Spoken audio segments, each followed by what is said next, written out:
Hello friends, कैसे हो आप सब। मैं यशिका चौहान स्वागत करती हूँ आपका आपके यूट्यूब चैनल स्टेट इंडिया पे। जैसा कि आप सबको पता है कि हम हमारे प्रीवियस चैप्टर के अंदर या फिर प्रीवियस क्लास के अंदर एक्सरसाइज 1.1 के 5 क्वेश्चन कंप्लीट कर चुके हैं। आज हम क्वेश्चन नंबर 6 को स्टार्ट करेंगे और इस एक्सरसाइज को कंप्लीट करेंगे इस वीडियो के अंदर। वैसे मैं बता दूं, इस वीडियो के अंदर हमें वही चीज़ें काम आएंगी जो मैंने इंट्रोडक्शन में बताई थी। तो प्लीज़ जो भी इस वीडियो को फर्स्ट टाइम देखे वो प्लीज़ एक बार मेरा इंट्रोडक्शन जरूर देख लेना। तो अब हम वीडियो हमारी स्टार्ट करते हैं। तो क्वेश्चन नंबर 6 क्या है, multiply 6/13 by the reciprocal of -7/13। इस क्वेश्चन के अंदर हमें क्या करना है, 6/13 को -7/16 के रेसिप्रोकल से मल्टीप्लाई करना है। अब बच्चे जब ये एग्जामिनर अगर ऐसे क्वेश्चन पूछता है ना, तो वहाँ पे सबसे पहले मल्टीप्लाई को देख के ऐसे सोचते हैं कि बस इसको इससे मल्टीप्लाई कर दो और काम खत्म। लेकिन नहीं, वहाँ पे आपको एक बात ध्यान देनी होती है कि उसने बीच में रेसिप्रोकल भी कहा है। इस रेसिप्रोकल का मतलब क्या है ये भी ध्यान दिया करो। अब फिर जब आप रेसिप्रोकल को देख लेते हो तो इसका रेसिप्रोकल कर देते हो, उसका नहीं करते। यहाँ पे आप देखो रेसिप्रोकल ऑफ -7/16 का, किसका रेसिप्रोकल करना है, -7/16 का, ना कि 16/13 का। सो हम इक्वेशन करके देखते हैं। 16/13 को मल्टीप्लाई करना है किसके साथ, -7/16 के रेसिप्रोकल के साथ, मतलब 16/-7। अब उससे तो कोई फर्क नहीं पड़ता माइनस का साइन नीचे हो या फिर ऊपर हो। 6 6 जा 36 का, 6 का कैरी 3 एंड 6 1 जा 3 और कैरी वो 3 कितने हो गए 96 अपॉन में 7 3 जा 21 का, 1 का कैरी 2 और 1 7 जा 7 एंड 2 9 और साइन किसका माइनस का। मतलब जब हम 16/13 इंटू में 16/-7 को मल्टीप्लाई करते हैं, मतलब -7/16 के रेसिप्रोकल को जब मल्टीप्लाई करते हैं तब हमें 96 अपॉन में -91 मिलता है। अब इसके जगह अगर आप -96 अपॉन में 91 भी कर दोगे तो भी कोई गलत क्वेश्चन नहीं होगा, ठीक ही होगा, क्योंकि माइनस साइन चाहे ऊपर लगाए नीचे लगाए या फिर बीच में लगाए उससे कोई फर्क नहीं पड़ता। तो हमारा 66 क्वेश्चन कंप्लीट होता है। अब हम चलते हैं हमारे नेक्स्ट क्वेश्चन की तरफ। फ्रेंड्स, हम क्वेश्चन नंबर 6 को कंप्लीट कर चुके हैं। अब हम क्वेश्चन नंबर 7 और क्वेश्चन नंबर 8 के बारे में देखते हैं कि वो कौन सा है। तो क्वेश्चन नंबर 7 है, tell what property allow you the compute 1/3 into 6 into 4/3 as 1/3 into 6 into 4/3। इसने हमसे कहा है कि इस क्वेश्चन के अंदर कौन सी प्रॉपर्टी अलो हो रही है, मतलब कौन सी प्रॉपर्टी इस क्वेश्चन के अंदर लागू है। हम सबसे पहले काम करते हैं, इसकी आइडेंटिटी बनाते हैं जिससे हमें ये क्वेश्चन अच्छे से समझ में आए। तो हम क्या करते हैं, आइडेंटिटी बनाते हैं। जैसे बनाई हमने a इंटू 6 को हमने b मान लिया एंड 4/3 को हमने क्या मान लिया c, एज सेम वही नंबर, फिर a into b into c।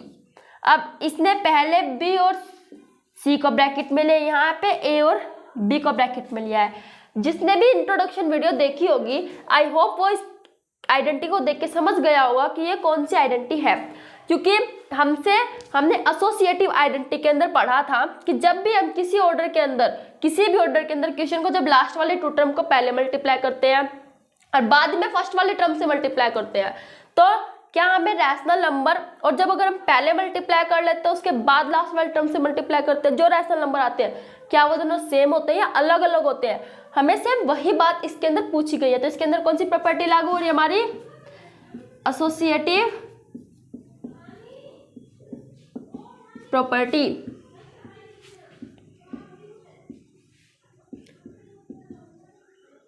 Associative property कौन सी, एसोसिएटिव प्रॉपर्टीज। हम अब देखते हैं क्वेश्चन नंबर 8 के बारे में। क्वेश्चन नंबर 7 के अंदर सिर्फ हमें इतना ही पूछा गया था कि कौन सी प्रॉपर्टी अलो हो रखी है। कभी आप इस क्वेश्चन को सोल्व करने लग जाओ, इसलिए हमें सोल्व नहीं करना, सिर्फ प्रॉपर्टी के बारे में बताना है। इसलिए कौन सी प्रॉपर्टी है, एसोसिएटिव प्रॉपर्टीज। क्वेश्चन नंबर 8 में पूछ रखा है, if 8/9 the multiplicative inverse of -1/8 y और y0। इसने पूछा जो 8/9 है, क्या -1/8 इसका मल्टीप्लिकेटिव इनवर्स है या फिर नहीं है, और अगर है तो फिर क्यों है, नहीं है तो फिर क्यों नहीं है। तो हमें इसका कारण भी देना होगा। फर्स्टली आप इसको देख रहे होगे, किसी तो हम कैसे प्रूफ करें कि ये हम बताएं मल्टीप्लिकेटिव इनवर्स है या फिर नहीं है। प्रूफ करने में कुछ ज़्यादा मुश्किल बात नहीं है। इसको सबसे पहले आप मिक्स्ड से फ्रैक्शन से कन्वर्ट किस में कर दो, अपनी प्रॉपर फ्रैक्शन में। 8/9, 8 1 जा 8 + 1 क्या कितना हो गया 9 इंटू में जब उसमें आपने 1 प्लस किया तो आया आपके पास 9, बट किसका 9 आया, माइनस का, बिकॉज आगे साइन है माइनस का, तो -9/8। अब आप इसको देख के सोच रहे हो कि वही तो हो गया, रेसिप्रोकल हो गया, आ गया हमारा 1 आंसर, मतलब प्रॉपर्टी अलो हो रखी है। लेकिन नहीं, आंसर क्या आया है -1, बिकॉज 9 क्या आ गया माइनस है। 8 से 8 कैंसिल करोगे तो 1 आ जाएगा, 9 से 9 कैंसिल करोगे -1 आ जाएगा, +1 और -1 की मल्टीप्लाई करोगे तो क्या आएगा, -1 ही आएगा ना। तो इसने हमसे आगे कारण भी पूछा है, अगर ये प्रॉपर्टी मल्टीप्लिकेटिव इनवर्स है तो फिर क्यों है, और नहीं है तो फिर क्यों नहीं है। तो हम कारण देते हैं, because product of this number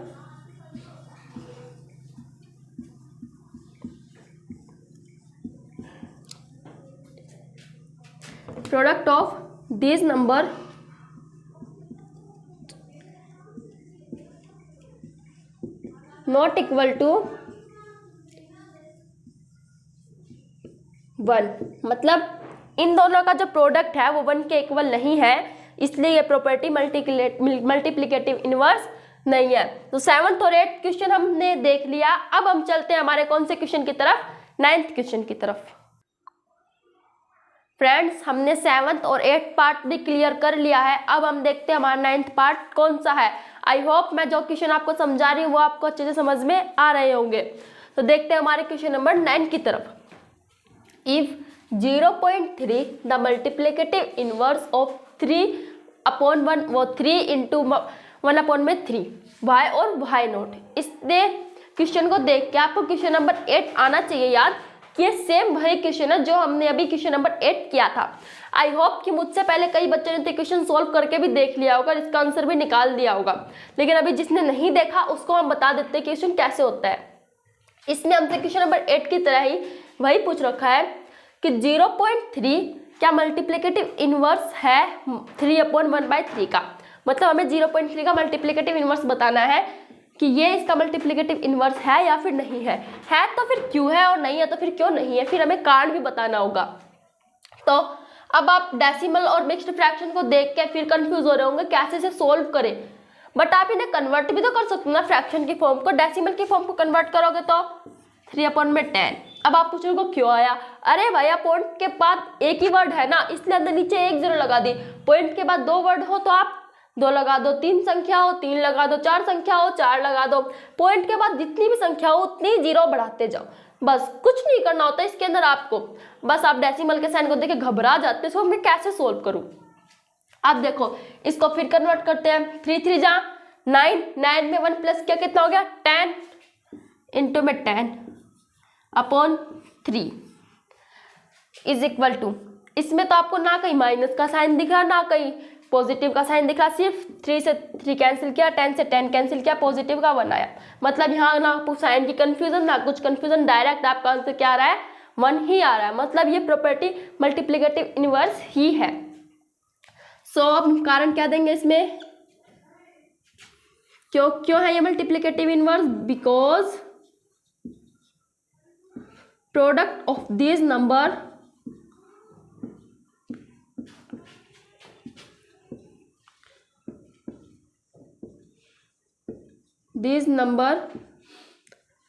equal to 1। मतलब जो हमने क्वेश्चन नंबर 8 किया था उसमें जब हमने इन दोनों संख्या का प्रोडक्ट किया, जो हमारी जो पीछे 2 संख्या दी हुई थी वो 1 के इक्वल नहीं थी, बट अब हमें 1 के इक्वल आई है, इसलिए क्या हमारा मल्टीप्लिकेटिव इनवर्स है। तो क्वेश्चन नंबर 9 तक तो हम आपको समझा चुके हैं। अब हम कौन से क्वेश्चन के बारे में पढ़ेंगे, क्वेश्चन नंबर 10 के बारे में। फ्रेंड्स, हम क्वेश्चन नंबर 9 समझ चुके हैं, अब हम क्वेश्चन नंबर 10 के बारे में समझेंगे। तो क्वेश्चन नंबर 10 क्या है, राइट मतलब हमें लिखना है क्या लिखना है, जो हमें ये स्टेटमेंट दे रखी है ना, इनका क्या आंसर है हमें ये बताना है। तो फर्स्ट स्टेटमेंट क्या है हमारी, the rational number that does not have a reciprocal. ऐसे रैशनल नंबर का नाम बताइए जिसका कोई रेसिप्रोकल ही ना हो। अब आप सोच रहे होंगे 1 का भी रेसिप्रोकल होता है, 1/1 ये 1 का रेसिप्रोकल है, 2 का भी होता है, 3 का भी होता है, 4 का, हर एक नंबर का रेसिप्रोकल होता है।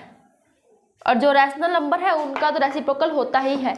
ऐसा कौन सा रैशनल नंबर आ गया जिसका कोई रेसिप्रोकल है ही नहीं? तो क्या आप 0 को भूल गए? संख्या तो 0 से स्टार्ट होती है, हमने तो 1 सोचा था, पहले 0 भी तो आता है। 0 को अगर आप रेसिप्रोकल करोगे तो क्या हो जाएगा, 1/0। और ये क्या है हमारा, नॉन डिफाइंड है, मतलब ये कभी डिफाइन हो ही नहीं सकता। मतलब 0 एक ऐसा वर्ड है जिसका आप रेसिप्रोकल कर ही नहीं सकते। तो इसका क्या आंसर आएगा हमारा, 0, मतलब 0 का कोई रेसिप्रोकल नहीं होता। अब सेकंड स्टेटमेंट देखते हैं, the rational number that are equal to their reciprocal. ऐसे रैशनल नंबर का नाम बताओ जो उसी के रेसिप्रोकल के इक्वल हो।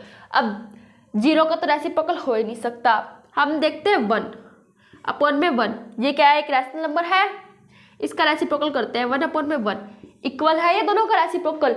यहाँ पे 1/1, यहाँ पे 1/1, इक्वल ही तो है दोनों। तो फर्स्ट संख्या क्या आ गई हमारी, 1। अब थोड़ा और सोचो तो आपको एक और संख्या मिलेगी जिसका रेसिप्रोकल इक्वल हो। सोचो कौन सी संख्या होगी वो, -1। अब इसका रेसिप्रोकल करोगे तो क्या हो जाएगा हमारा, इज इक्वल टू 1/-1। मैंने क्या बताया था, इस माइनस के साइन को अगर आप ऊपर लिख दोगे तो भी कुछ नहीं बिगड़ता, हो गए ना इक्वल। सेकेंड नंबर क्या हमारा, -1। मतलब 2 संख्या ऐसी होती है 1 और -1 जिनका रेसिप्रोकल इक्वल ही होता है। थर्ड स्टेटमेंट क्या कहती है हमारी, the rational number that is equal to its negative. ऐसे रैशनल नंबर का नाम बताओ जो अपने नेगेटिव के इक्वल हो। हम 0 से स्टार्ट कर सकते हैं, 0 इज इक्वल टू -0। क्या 0 कभी आपने नेगेटिव में देखा है? हाँ चलो देखा भी होगा, जैसे 5 - 0 इज इक्वल टू 5 ही तो आएगा। 5 + 0 इज इक्वल टू, यहाँ पे भी 5 आएगा। मतलब 0 को अगर आप किसी भी सेंटेंस में ऐड करो या माइनस करो, आपको क्या वही नंबर मिलता है। बस 0 को जब हम मल्टीप्लाई करो, जैसे 5 × 0 जब 0 बनता है, और 5/0 ये तो नॉन डिफाइंड ही हो जाता है, इसका तो कोई वैल्यू ही नहीं होती, यहाँ पे तो नॉन डिफाइन ही होगा। मतलब ये मत समझना 0 की कोई वैल्यू नहीं होती, 0 की वैल्यू भी होती है, क्योंकि एक 0 ऐसी संख्या है जो मल्टीप्लाई करते समय 0 ही बना देता है उस नंबर को। इसलिए 0 एक ऐसा वर्ड है जो अपने नेगेटिव के भी इक्वल ही होता है। तो क्या आएगा, 0 इज इक्वल टू -0 या फिर 0 इज इक्वल टू 0। इसका आंसर क्या है आपका, 0 है। सो 10th क्वेश्चन तो हमारा कंप्लीट हो चुका है। अब हम चलते हैं हमारे नेक्स्ट एंड लास्ट क्वेश्चन की तरफ, क्वेश्चन नंबर 11। फ्रेंड्स हम अब हमारे चलेंगे लास्ट क्वेश्चन की तरफ, एक्सरसाइज 1.1 के 10 क्वेश्चन तो हमने समझ लिए हैं। अब हम लास्ट क्वेश्चन करेंगे, कौन सा, क्वेश्चन नंबर 11। तो क्वेश्चन नंबर 11 में क्या पूछ रखा है, फिल इन द ब्लैंक्स। हमें ब्लैंक्स फिल कर रहे हैं जो हमें दे रखे हैं। तो फर्स्ट पार्ट क्या है, 0 हैज ब्लैंक रेसिप्रोकल। 0 के कितने रेसिप्रोकल होते हैं, तो 0 हैज नो रेसिप्रोकल। 0 का तो एक भी रेसिप्रोकल नहीं होता, ये भी हमने नेक्स्ट वीडियो में नेक्स्ट पार्ट के अंदर प्रूव किया था। 0 का जब आप रेसिप्रोकल करोगे तो क्या आ जाएगा, 1/0। ये क्या है, नॉट इक्वल तो है, नॉट डिफाइन ही तो है ना। सो 0 हैज नो रेसिप्रोकल, 0 का एक भी रेसिप्रोकल नहीं होता है। The number blank and blank are their own reciprocal. ये भी हमने किया था कि ऐसा नंबर बताओ जो अपने खुद के ही रेसिप्रोकल हो। तो कौन से थे वो, 1 और -1। थर्ड पार्ट क्या है, द रेसिप्रोकल ऑफ -5 इज। ये तो आराम से कर दोगे, -5 का रेसिप्रोकल बता रखा है, 1/-5 या -1/5। इन दोनों में से कोई भी आंसर आप लिख सकते हो, जो आपकी मर्जी करो, दोनों ही आपका आंसर करेक्ट होगा। Reciprocal of 1/x where x not equal to 0। हमें 1/x का रेसिप्रोकल बताना है, वहाँ पे x 0 के इक्वल ना है। तो x का 1/x का रेसिप्रोकल क्या करोगे, तो x/1 1 तो आप अपनी मर्जी से लिख सकते हैं। तो इसका आंसर क्या आएगा, x। आप इन दोनों में से भी कोई आंसर लिख सकते हो, वैसे ज़्यादातर बेटर आप रहेगा कि एक्स आंसर आपको इसका लिखिए आओ। फिफ्थ पार्ट क्या हमारा, the product of to rational number is always a. जब हम किन्हीं दो रैशनल नंबर को मल्टीप्लाई करते हैं तो हमें कौन से नंबर मिलते हैं, करके देखें।